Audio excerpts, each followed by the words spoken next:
The second question is about what to do when summer nights are long or summer nights are short, like in the UK, where Isha is at 11:40 p.m.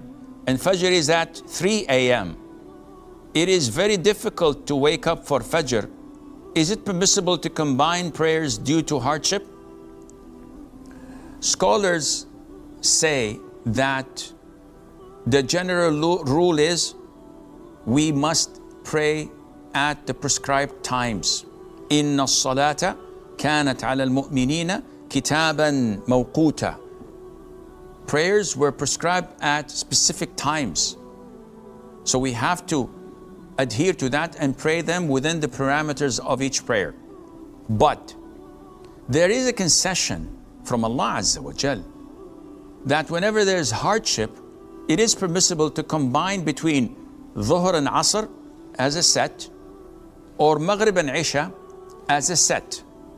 So in places like up north, in the Scandinavian countries, or up north in the UK or in Germany, where the night is so short, sunset is about 9:30 to 10 o'clock, and the break of dawn is about 2:30.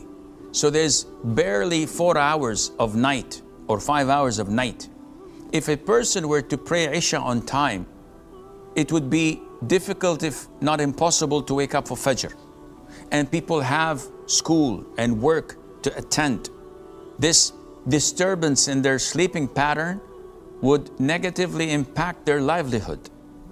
Here is where Islam comes with a concession, not as a rule, rather as an exception.